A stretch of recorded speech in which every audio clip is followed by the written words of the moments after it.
노동법 실무. 사상 최고치를 갱신한 임금체불액. 임금체불죄를 해부해보자. 중앙경제 이슈앤 리포트. 2017년 3월 6일자 내용입니다.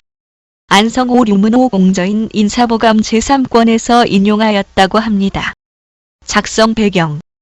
근로자는 사용자에게 근로를 제공하고 그 대가로서 임금을 지급받는다. 임금은 고된 노동에 대한 보상일 뿐만 아니라 삶을 살아가는데 가장 중요한 경제적 수단이다. 그만큼 노동에 있어 임금은 중요하다. 임금은 사용자가 근로자에게 근로의 대상으로 지급하는 급여, 봉급, 그 밖에 어떠한 명칭으로든지 지급하는 일체의 금품을 의미한다. 임금에는 기본급 이외에도 직무, 직급, 직책, 가족, 근속수당, 식대, 상여금, 연장 야간 휴일근로수당, 미사용 연차 휴가수당, 퇴직금, 휴업수당 등이 포함된다.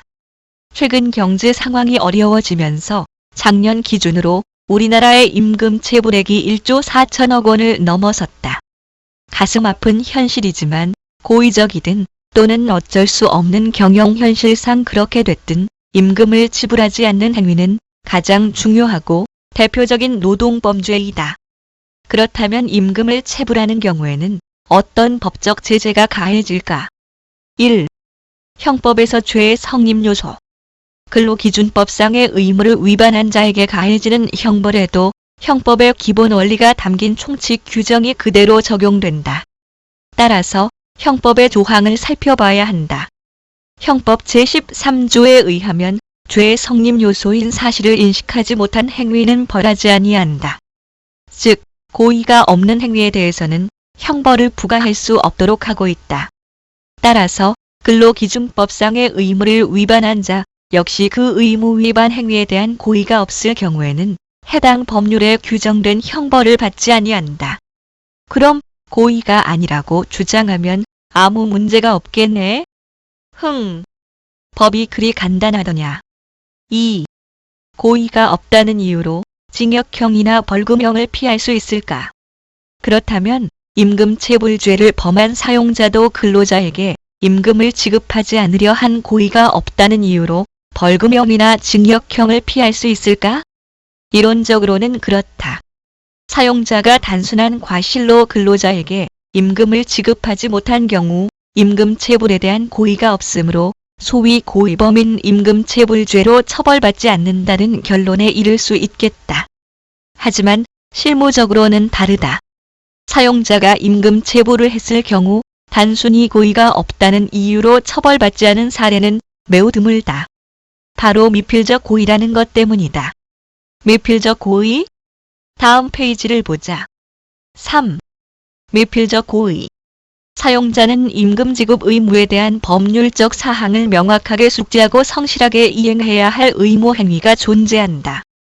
법원 판례에 따르면 분명한 목적이나 계획을 가지고 임금 체불을 한 것이 아니더라도 임금 체불의 결과를 발생시킬 만한 가능성 또는 위험이 있음을 인식하거나 예견하면 족하고 그 인식 또는 예견은 확정적인 것은 물론 불확정적인 것이라도 미필적 고의로 인정하고 있다.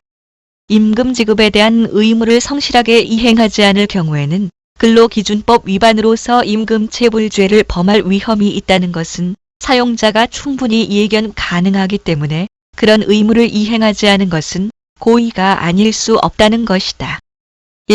그럼 꼼짝없이 사용자는 형사처벌을 받아야만 하는 것이란 말인가? 꼭 그런 것은 아니다. 근로자에게 짜응하면 된다. 4. 반의사불벌죄. 임금체불죄는 반의사불벌죄, 즉 피해자의 의사에 반해서 벌하지 않는 죄로서 피해자가 가해자의 처벌을 원치 않는다는 의사를 밝힐 경우에는 처벌되지 않는다.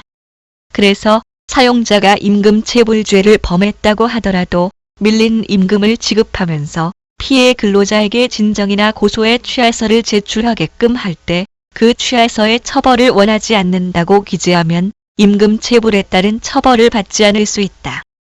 결국 돈으로 바르면 되는 것이다. 5. 인사실무상 참고사항. 결론적으로 사용자는 임금 지급 의무에 대한 법률적 사항을 명확하게 숙지하고 성실하게 이행해야 할 행위 의무가 존재한다. 일반적으로 보면 임금 체불죄로 징역형까지 부과되는 사례는 극히 드물다. 대부분 체불된 임금에게 10% 내지 20% 정도의 벌금형이 부과되는 경우, 즉 약식 기소가 대부분이다. 별거 아닐 수도 있다고 생각이 들지 모르겠는데 임금이 체불되면 한 사람만 체불되는 게 아니고 직원 전체에게 주지 못할 수도 있다. 한 사람에 대해서만 몇 개월 체불한 임금이 아니라 체불한 전체 근로자의 20%이기 때문에 금액이 결코 작지 않을 것이다. 그리고 이런 것 때문에 체불하다가는 진짜 형사처벌 당하는 수가 있으니 임금은 제때 주셔야 한다. 도움이 되셨길 바랍니다. 들어주셔서 고맙습니다.